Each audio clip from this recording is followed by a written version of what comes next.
disciplinar, ok? Paradigma da teologia disciplinar, página 17 até a página 19. Então a gente veio aí nesse processo de evolução da prática, né, da teologia, desde a teologia habitual, que podemos dizer mais orgânica, né, ligada à prática, ligada à vivência, ligada, né, ao trabalho realizado desde os apóstolos e os seus primeiros continuadores, os apologistas, passando aí para uma estrutura mais complexa, com o crescimento do cristianismo, o desenvolvimento, a institucionalização da igreja, então, claro, aspectos negativos, né, decorrentes disso, mas também um engrandecimento e um aperfeiçoamento de muitos saberes, né, de muito conhecimento. Então, conforme o estudo, né, a análise do mundo foi ficando cada vez mais complexa, foi necessário também apresentar um parecer cristão para essas indagações. Com isso foram surgindo grandes mestres dentro do cristianismo. Mestres esses que tanto enfatizavam o estudo mais aprofundado da Sagrada Escritura, bem como também aplicavam isso como meio de resposta às diversas questões que estavam sendo levantadas e até utilizavam isso para elaborar uma defesa da fé cristã diante de muitas dúvidas, questionamentos e até ataques, né, que foram engendrados contra o cristianismo de modo geral. Então nós temos aí todo esse desenvolvimento da chamada paradigma da teologia científica, na qual a teologia era a mestra das ciências. Inclusive foi postado aí para vocês algumas imagens que mostram a estrutura de ensino desde a baixa até a alta Idade Média. Então você vê aí o quadro, né, que demonstra as matérias que versavam na época, e dentre elas você tem sempre a condução aí da teologia a partir daqueles que estavam à frente, né, do ensino da época. Então, pessoas ligadas aí à estrutura hierárquica da igreja e que presidiam aí sobre essas instituições universitárias, até que elas começaram a se tornar mais independentes, né, se emanciparem. Por isso eu coloquei aí um quadro mostrando tanto a evolução do cristianismo quanto as primeiras universidades da Europa, surgidas aí dentro do contexto ainda da Idade Média. Elas começam a se emancipar e vão cada vez mais voltando-se para outros assuntos, buscando, né, outro viés de conhecimento, mas ainda os grandes doutores da teologia participando dela, estando ali, de fato, ocupando um papel de preponderância dentro da análise de tudo aquilo que era produzido, ok? Isso vai seguir, você vai chegar já na época próxima da Reforma, quando você tem o quadro que eu coloquei abaixo, que mostra a linha do tempo do pensamento, tá? A evolução do pensamento. Então você vê desde a da época antiga, tá certo? Onde ainda estava imerso, né, em toda essa mitologia dos antigos poetas, tá? Posteriormente avançando para os primeiros traços aí de filosofia dentro do mundo grego, os pré-socráticos que analisavam o mundo, a formação do mundo, elaboravam teses aí para sair de dentro dessa visão mitológica e começar a elaborar algumas hipóteses aí para a formação do mundo. E você vai ter na continuidade o Império Romano, que vai se sobrepor ao mundo grego, mas ainda assim aproveitando muito do seu conhecimento e também trazendo um outro viés, principalmente ligado ao direito. Então o mundo romano, o direito dentro dele era muito mais relevante do que a filosofia, né? A filosofia para o mundo grego, o direito para o mundo romano. E com a queda do Império Romano, você tem a igreja, então, se tornando a guardiã de todo esse conhecimento, desde os filósofos da antiga Grécia, o direito romano, essa estrutura de Estado romana, tá? O conhecimento bíblico, aquilo que foi legado, né, pelos apóstolos, a Sagrada Escritura, aquilo que foi legado pela patrística, a primeira defesa da fé, pela apologética, depois pela patrística, os grandes tratados teológicos, os grandes concílios. Então tudo isso era riqueza, todo cabedal de cultura que estava detida dentro da Igreja Católica Apostólica Romana, também dentro da Igreja Ortodoxa, mas elas têm vieses diferentes. Inclusive uma trabalha mais uma teologia catafática e outra apofática, tá? Então a igreja ocidental, a igreja católica apostólica romana, trabalha mais uma teologia, pode ser chamada teologia catafática, que tenta definir mais acerca de Deus. Então se engendra, né, se aventura por definir acerca de Deus, trazer definições. Enquanto que a teologia do mundo oriental, não mundo oriental no sentido do mundo bizantino, tá? Não no extremo oriente, mas sim do mundo bizantino, Roma do Oriente, Constantinopla, né? Depois Bizâncio, praticava o que pode chamar de teologia apofática. Em vez de tentar dizer o que Deus é, eles buscavam mais se preocupar em dizer o que Deus não é. Então eles não tinham, vamos dizer assim, a ousadia de tentar trazer definições, elucubrações acerca de Deus, acerca da obra de Deus, dos milagres, das ações de Deus. Eles entendiam que essa não era uma atitude muito recomendável, então eles partiam mais para um tipo de teologia, pode se chamar teologia apofática. Então ela vai tentando analisar sempre aquilo que Deus, o que Deus não é, tá? Então parte essa outra visão, essa outra forma de ver o mesmo assunto, mas mantendo-se, digamos, dentro dessa humildade de entender que não tem competência para definir algo acerca de Deus, mas simplesmente se manter dentro daquilo que é seguro, dizer, olha, com esse tipo de conhecimento a gente não quebra nenhuma doutrina, não atenta contra a pessoa de Deus, não blasfema contra Deus. Então sempre uma teologia que vai mais por esse campo, né, de não de definir, mas sim de se proteger, de manter mais, tentar se preocupar em se manter dentro das linhas da ortodoxia, tá? Então você tem esses dois mundos, né, essas duas formas de pensamento, e claro, a gente trabalha muito mais dentro da teologia ocidental, ok? Dentro da teologia ocidental, e dentro dela a gente pode falar melhor acerca dessa estrutura que vai se desenvolvendo conforme o tempo, dentro da Idade Média, né, vai construindo muito saber, muito conhecimento. Claro que a partir de uma perspectiva iluminista, tá? A partir de uma perspectiva humanista, racionalista, eles sempre vão qualificar a Idade Média como Era das Trevas. Por quê? Porque no entender deles estava em trevas com relação a esta liberdade de produzir saber, de produzir conhecimento. Então, devido ao controle que era exercido pela Igreja Católica Apostólica Romana, principalmente quando ela se institucionaliza e se torna aliada dos governos que estavam em ascensão.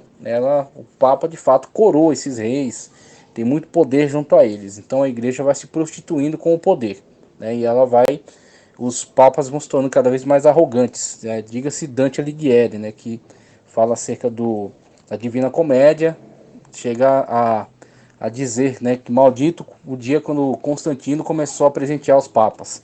Então você tem aí toda essa trama, né, em relação a esse engrandecimento dessa instituição e a sua corrupção, a sua deterioração, tá? Então, devido a este controle que era exercido de uma forma agressiva pela igreja em relação a todo o conhecimento que era produzido, essas correntes que buscavam se libertar dessa imposição sempre olharão para ela com o desdém, com demérito, né, chamando de Idade das Trevas. Mas na verdade, sim, muito conhecimento foi produzido nessa época, e sim, a estrutura das universidades, dos lugares mais importantes para a produção do saber foi construída nessa época, ok? Então você havia um caos na Europa, devido a essa convulsão, né, de povos que haviam invadido ali, diversos povos que estavam em guerra, que haviam derrubado o Império Romano, né? A cidade de Roma estava em ruínas. Então, com toda essa desestabilização, a instituição que deu estabilidade e deu respaldo para desenvolvimento político, no direito, na fé, tá certo? E a ciência que havia na época, sim, foi a Igreja Católica Apostólica Romana, tá? Então, partiu deles a base. Agora, claro, conforme isso vai avançando, eles vão tentando manter um controle sobre isso, e chega um momento que esse controle não poderá mais ser exercido, porque ele se torna limitante. É quando vai haver os grandes rompimentos, tá? O primeiro grande rompimento, na verdade, é em 1050, tá? 1050, 1051, que é o racha entre a Igreja Católica do Ocidente e a Igreja Católica do Oriente, ou a Igreja Ortodoxa, tá? Então, o Papa da Igreja Católica excomunga o Patriarca de Constantinopla e este o excomunga, então eles estão rompidos, tá? Então, o primeiro grande rompimento foi esse, rachou a cristandade ao meio. Aí em 1517 vai vir a Reforma Protestante. Como o próprio nome diz, primeiro foi uma tentativa de reforma. Com a rejeição, houve de fato o rompimento. Então este é um rompimento de cunho religioso, mas houve também um rompimento progressivo no campo filosófico, no campo científico, ok? Então começa a haver, conforme a própria linha do tempo destaca para nós, alguns movimentos de rejeição para com o controle e domínio da Igreja Católica Apostólica Romana. Ainda dentro da Idade Média começa o Renascimento, a busca por um conhecimento da Idade Clássica, sem o filtro da Igreja. Consultar os filósofos pré-socráticos, consultar Sócrates, Platão e Aristóteles, consultar o conhecimento dos epicureus, dos estoicos, tá? Então eles queriam ter acesso a isso fora do filtro da Igreja, sem passar pelo índex, né, que controlava os livros que circulavam pela sociedade da época. Então o Renascimento já é essa expressão de descontentamento para com o controle exercido pela Igreja nessa época. Do Renascimento vem o humanismo, com a priorização dos interesses do homem, tá certo? E aí um desprezo por essas questões de fé e por essa imposição da fé sobre a razão.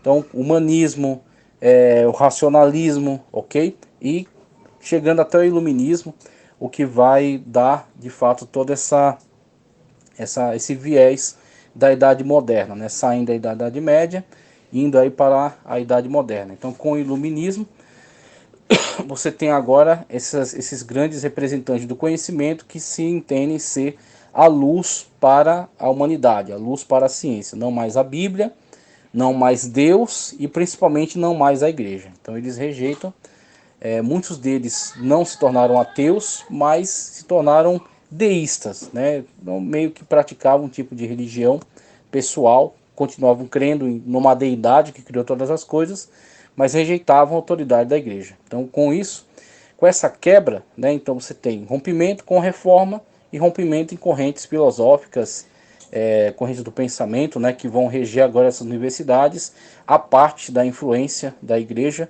A Igreja não será mais acatada e a Bíblia não será mais respeitada. Então, uma vez que eles rejeitam a Igreja, rejeitam o pacote, né?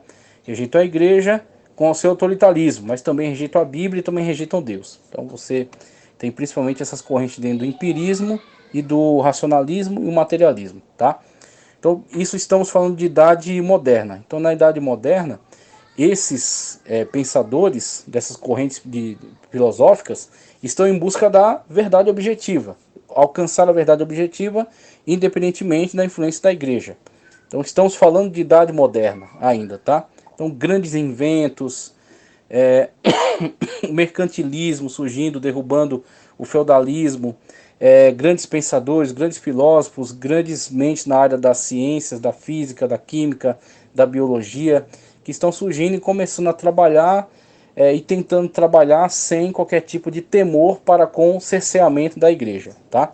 Então estão em busca da verdade objetiva. Essa é uma característica da Idade Moderna. Agora, passando adiante, que eu vou tratar disso um pouco mais para frente, mas já quero dar uma pincelada aqui, é a questão da pós-modernidade. Então a pós-modernidade já é um outro passo além da Idade Moderna, que era a busca pela verdade objetiva, agora com as correntes existencialista, desconstrucionista, tá? Você terá agora o niilismo de Friedrich Nietzsche. Você terá agora um outro viés que não necessariamente está preocupado com a verdade objetiva das coisas, mas que na verdade está olhando a partir de uma perspectiva relativística para a vida, por exemplo, tá? Então esse relativismo, ele descarta, ou pelo menos ele ignora essa busca ostensiva pela verdade das coisas. Então o que interessa mais é aquilo que é verdade, talvez em um determinado aspecto, ou para determinada pessoa, ou para determinado grupo, mas não necessariamente essa verdade precise ser universal. Então não há mais não há mais uma ética universal, uma verdade universal. Então estão partindo agora de um pressuposto relativístico, né? Então a relatividade, que é analisada de uma forma muito mais no campo da física, né? Ela também é tomada de empréstimo para outras áreas do saber, por exemplo, para a filosofia, para a ética. Então eles começam a olhar mais nesse viés. Então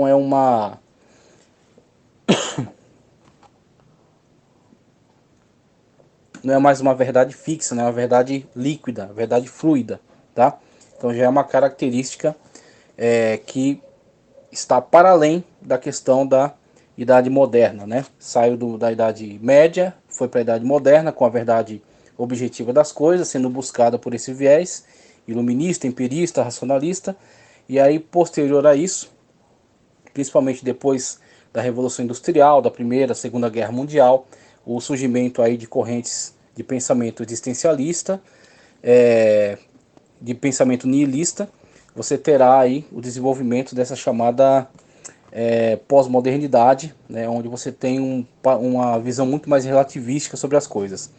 Então é a partir desta mudança, tá? Dessa transformação do pensamento humano, que você tem necessariamente um reposicionamento da teologia. Agora, ela tomará alguns rumos, ok? Então, se você falar de uma teologia que está lutando para se manter, está lutando por aceitação, tá? Uma teologia que está lutando por aceitação dentro das grandes academias, dentro das grandes universidades, que é regida por esse conceito racionalista, por esse conceito empirista, como eu falei já em aulas passadas, a perspectiva que temos sobre essa questão dessa análise empirista sobre as coisas, essa análise racionalista, é que ela é verdadeira enquanto às coisas materiais. Então, enquanto ao vidro, à madeira, à terra, ao planeta, ao sistema, tá certo? A Via Láctea, as estrelas. Então, essa análise dentro daquilo que é o âmbito material é a área dela, é da sua alçada, é do seu campo de investigação. Então, dentro desse âmbito, tá certo, de pesquisa, de análise, de estudos, de fato é campo para essas áreas empiristas, né?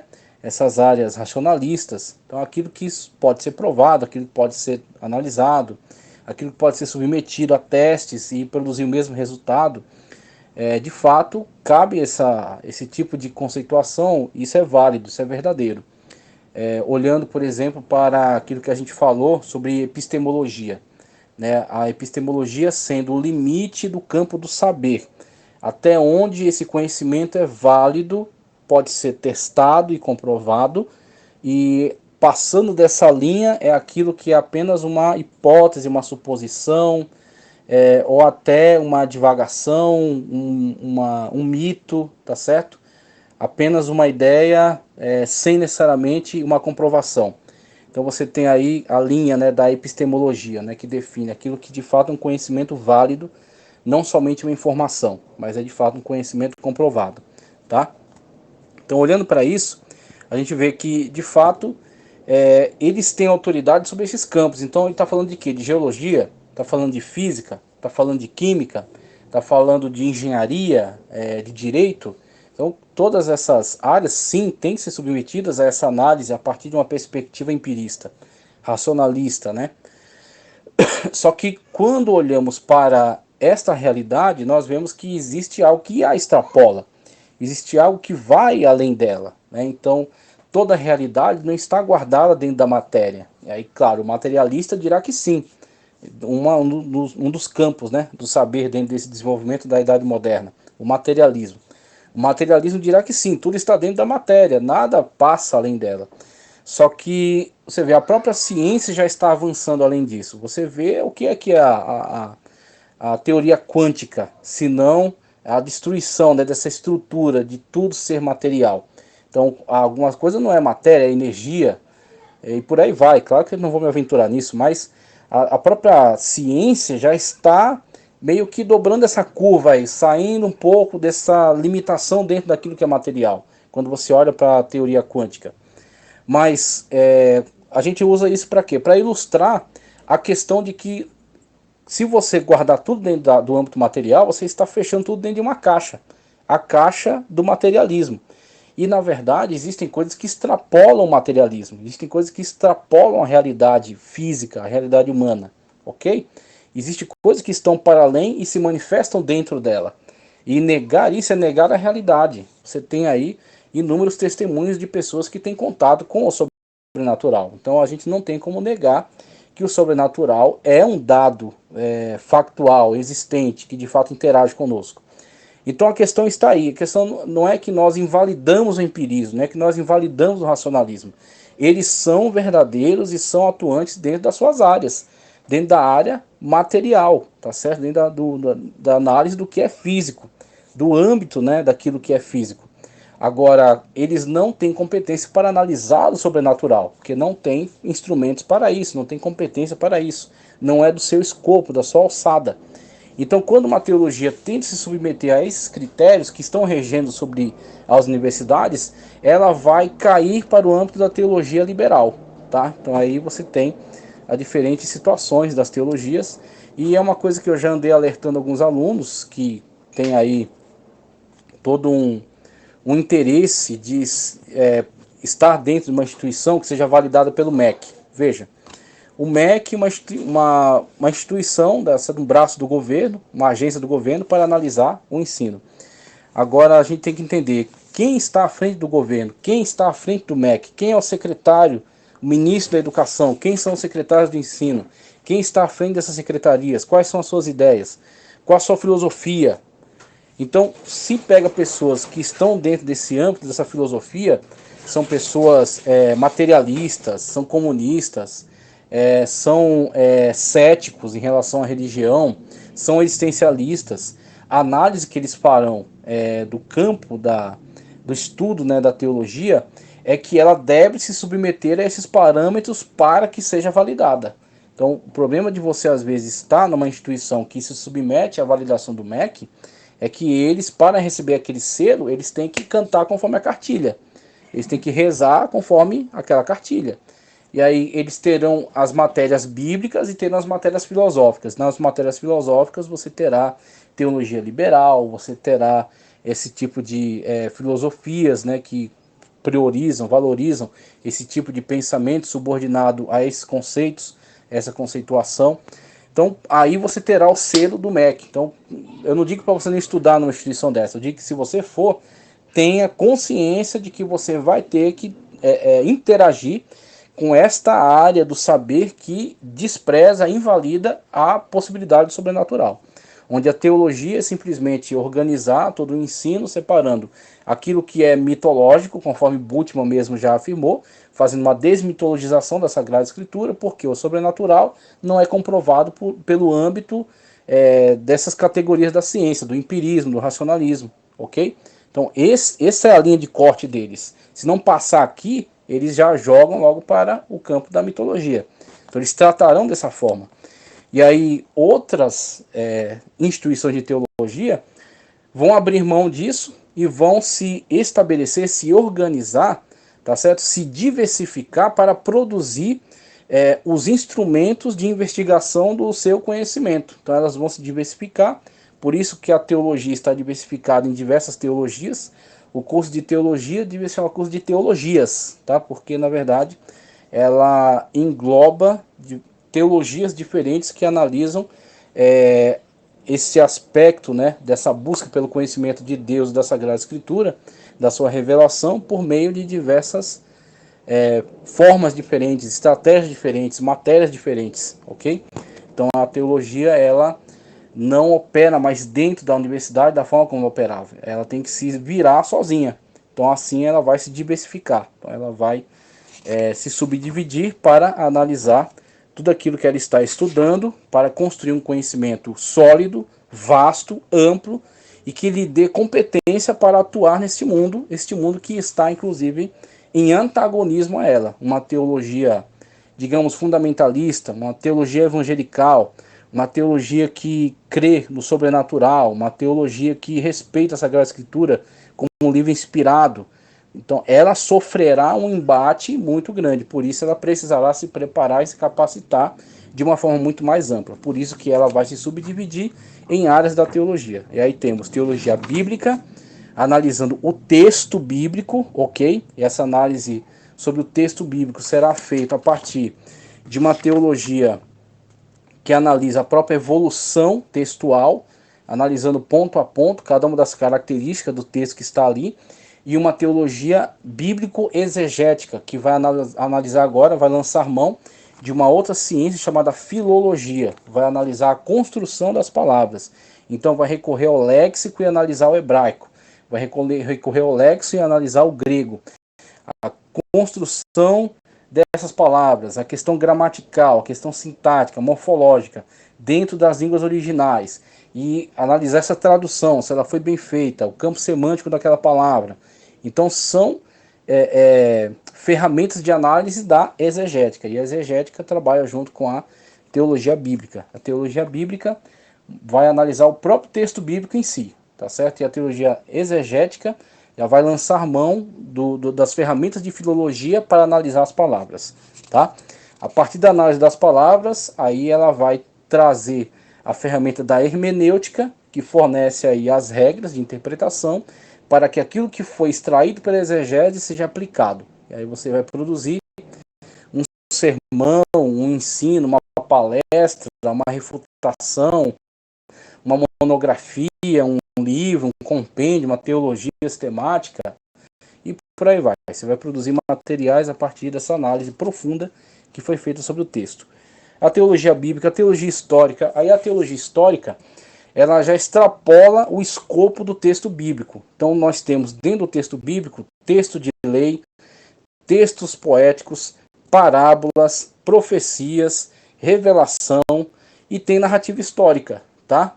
Então essas narrativas históricas que estão dentro do texto, a própria teologia bíblica dá conta, porque é elemento textual. E aí ela vai dividir lá, teologia do Novo Testamento, teologia do Antigo Testamento, teologia do Pentateuco, teologia dos históricos e por aí vai. Vai subdividir para estudar isso de uma forma específica. Então a teologia bíblica dá conta da história que está ali dentro. Agora, para a história que extrapola isso, né, tanto você tem no Antigo Testamento, existe todo um mundo no contexto, né, em volta do texto bíblico.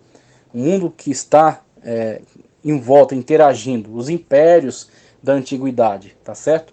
E aí você tem algumas áreas afins que corroboram, que ajudam, trazendo informações. Por exemplo, a teologia histórica. A teologia histórica vai analisar o que a história nos fornece em relação a mais informações para entender isso aqui dentro do seu contexto.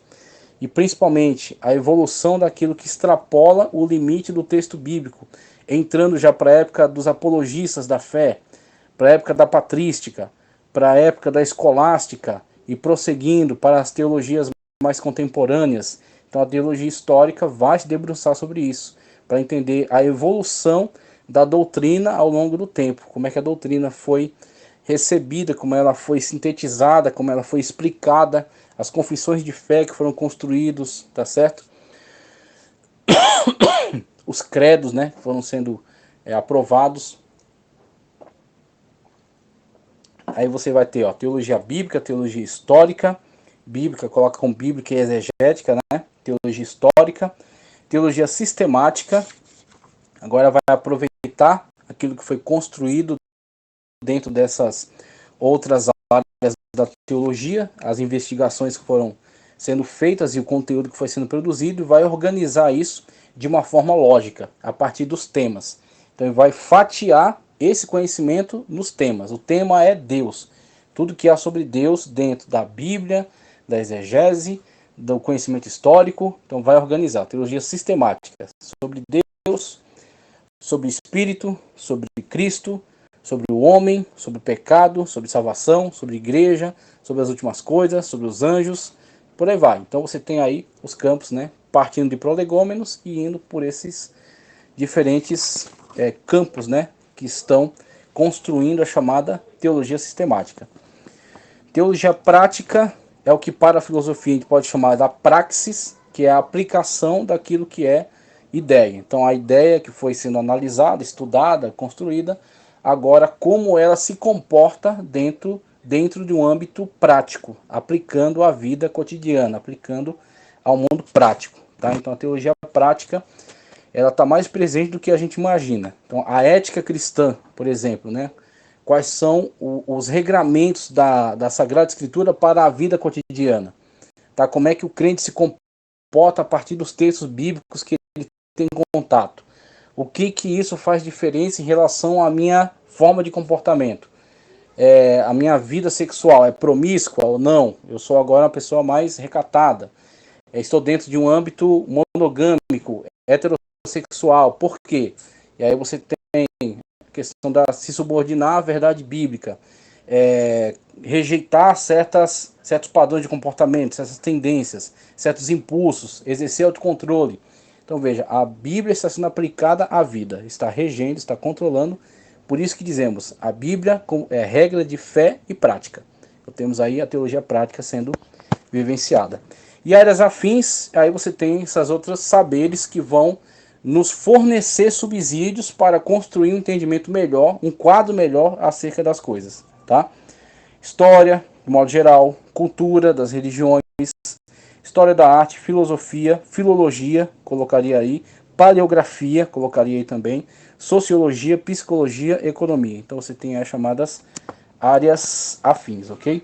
Inclusive ele até encerra aqui com esse tema das áreas afins, especificando um pouco melhor sobre cada uma dessas, mas haverá um tópico específico para tratar acerca delas, ok? Então a gente encerra aqui falando acerca dessa importante contribuição das áreas afins que corroboram aí no entendimento melhor acerca do conhecimento teológico e a teologia disciplinar, sendo essa teologia que se prepara para investigar e capturar essas informações necessárias, produzindo o seu conhecimento teológico a partir do seu pressuposto. Então temos aí um pressuposto dessa teologia ortodoxa que preza pela verdade da Sagrada Escritura, pela revelação, tá certo, de Deus, pelo relacionamento com Deus, sendo Deus imanente, mas também transcendente, interagindo conosco, diferentemente do que os deístas acreditam, né, que Deus não interage com a humanidade. Então, a partir desses pressupostos, ela vai trabalhar todas essas áreas do saber e vai produzir conhecimento, ok? Então, temos aí paradigma da teologia disciplinar. Partimos depois para teologia bíblica exegética. Ele vai examinar agora mais especificamente. Então, aquilo que a gente falou aqui por alto, ele examina mais especificamente agora. Obrigado.